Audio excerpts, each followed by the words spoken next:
আপনার হাজিরা থেকে থাকে, তাহলে জেলারের কাছে জন্য কয়েদি খুশি থাকে, অমনি আল্লাহ পাকের কুদরতি কোলে আপনিও খুশি থাকবে। যদি বলেন আমি ইমানদার, তাহলে আপনি কোথায় আছেন? জেলখানায়। সিস্টেম মানতে হবে। জেলখানার সমস্ত নিয়ম যদি কেউ মেনে চলে, তাহলে খুব তাড়াতাড়ি কোর্ট থেকে তার জামিন হবে না? হবে না? হবে। আর যদি সেখান দিয়ে আপনি মুস্তানি দেখান, ছুরি কাটারি বার করেন, তাহলে কি হবে? আপনার 2 বছরের জন্য ছিল, 12 বছর হয়ে যাবে। বেড়ে যাবে না? যাবে না? আরে যেদিন আপনার কয়েদখানা থেকে, জেল থেকে জামিন হয়ে বাড়ি আসবেন, আচ্ছা সেদিন ওই ঢোকার দিনের মতন কি মনটা খারাপ থাকবে না খুশি থাকবে? খুশি থাকবে। এখন তো আবার ফুলের মালা পরিয়ে গাড়ি সাজিয়ে ফেরাচ্ছে জেলখানা থেকে। যাই হোক, ইমানদার যখন দুনিয়া ছেড়ে চলে যাবে, তখন অবস্থাটা অমনি হবে। যারা বলুন, ইমানদার যখন দুনিয়া ছেড়ে চলে যায়, আল্লাহ পাকের হাবিব বলেন, এই পৃথিবীর সব থেকে বড় আল্লাহ পাকের শত্রু একজন, যার নাম হলো ফেরাউন। ফেরাউন যখন মিশরের মসনদে বসে যেটাই বলছে সেটাই হচ্ছে, মানুষের কাছে সে নিজের বড়ত্ব, নিজের মহাত্ম বলতে বলতে নিজেকে খোদা বলে দাবি করে ফেলেছে। শুধু খোদা বলে দাবি করে নাই, বরং সে বলেছিল আনা রব্বুকুমুল আ'লা, আমি হলাম সর্বশ্রেষ্ঠ রব, আমি হলাম সর্বশ্রেষ্ঠ পালনকর্তা, আমার উপরে কোনো রব নাই, আমার উপরে কোনো প্রতিপালক নাই। ফেরাউনের এই ঘোষণা গোটা দেশবাসী, মিশরের আনাচে কানাচে, মিশরের গ্রামগঞ্জের শহরতলিতে সবাই মেনে নিয়েছে। ফেরাউনের স্ত্রী আসিয়া কিন্তু মানতে রাজি না। আসিয়াকে বারবার বোঝানো হচ্ছে যে দেখো, তুমি যদি না মানো তাহলে দেশবাসী কি বলবে? আমার ভালোটা যদি আমার স্ত্রী না সাপোর্ট করে, তাহলে গ্রামের লোক সাপোর্ট করবে?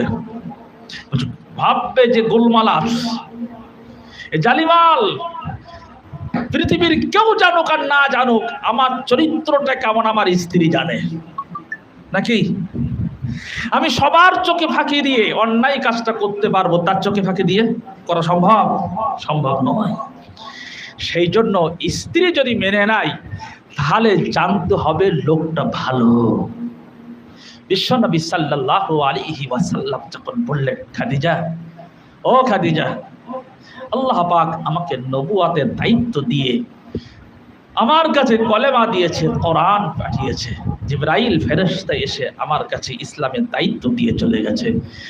আমাকে আল্লাহ পাকের পক্ষ থেকে বলা হয়েছে মুহাম্মাদুর রাসূলুল্লাহ, মুহাম্মদ তুমি একজন রাসূল, তুমি সাধারণ মানুষ নও।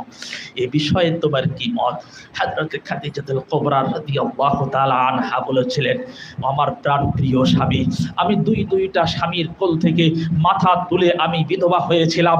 যেদিন আপনার কাছে এসেছিলাম, আমার সমস্ত সম্পদ সবকিছু আপনার পায়ে আমি সব দান করে দিয়েছিলাম।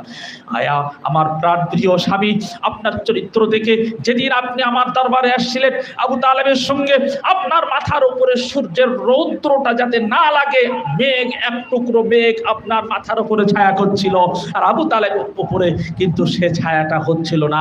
আপনি যত হেঁটে আসছিলেন, মেঘটা সরে আসছিল। সেদিন ভেবেছিলাম আপনি কোনো সাধারণ মানুষ নন, আপনি অসাধারণ মানুষ। আপনি কবে সেই অসাধারণ মানুষ সেটা বই প্রকাশ করবেন, সেই অপেক্ষায় ছিলাম। যেহেতু আজকে আপনার বই প্রকাশ হয়ে গেছে, পৃথিবীর কে মানলো কে মানলো না এটা আমার দেখার বিষয় নাই। আমি আপনার স্ত্রী খাদিজা, আমি ঘোষণা দিলাম নিঃসন্দেহে আপনি আল্লাহ পাকের রাসূল। জোরে বলুন সুবহানাল্লাহ। বিশ্বনবী সাল্লাল্লাহু আলাইহি ওয়াসাল্লাম প্রমাণ করে দিলেন আমি রাসূল, আমার স্ত্রী মেনেছে সর্বপ্রথম। জোরে বলুন। আর ফেরাউন সে ওই প্রমাণটা করানোর জন্য বিবিকে বারবার বলছে, বিভিন্ন ধরনের দামি দামি গিফট করছে, বলছে যতই আমাকে ভোলাও, আমি ভোলা বান্দি নয়। যখন সহজে সহজে হলো না, তখন কি হলো? এবার জাল্লাদকে ডাকা হলো, ডেকে হুমকি দেওয়া হচ্ছে, হুমকি দেওয়া হচ্ছে। জাল্লাদকে ডাকা হলো, একটা তক্তার উপরে বড় বড় পেরেক, 7 ইঞ্চি 8 ইঞ্চি পেরেক দিয়ে কি করা হয়েছে, তক্তাটাকে সাজানো হয়েছে। ফেরাউনের স্ত্রী আসিয়াকে বলা হচ্ছে, তুমি যদি ফেরাউনকে রব বলে মেনে নাও তাহলে এই শাস্তি থেকে রেহাই, আর যদি না মানো তাহলে ওর উপরে শুইয়ে জীবনের মতন পৃথিবী ছাড়া করে দেবো। ফেরাউনের স্ত্রী আসিয়া বললেন, না আমি মানতে রাজি নাই। জোরে বলুন সুবহানাল্লাহ। তার উপরে শোয়ানো হলো। শোয়ার পর যখন পিঠের ভিতরে শত শত প্রেগ ঢুকছে, এই কাঁচা চামড়ার ভিতরে, রক্তের ভিতরে, গোশতের ভিতরে, হাড্ডির ভিতরে প্রেগ ঢুকছে, জানটা বার হয়ে যাবে, সে সময় জান্নাত থেকে জান্নাতি রুমাল নিয়ে এসে আজরাইল আলাইহিস সালাতু সালাম জান্নাতের সমস্ত সুসংবাদগুলো শোনাচ্ছে, আর জান্নাতের চিত্রগুলো দেখাচ্ছে, আর বলছে, আসিয়া তোমার জন্য এই জান্নাত অপেক্ষা করছে। জান্নাত দেখতে দেখতে ওই হাজার হাজার শত শত প্রেগগুলো পিঠে ঢুকেছে, বুঝতে পারে নাই। আল্লাহ পাকের দরবারে সে চলে গেছে।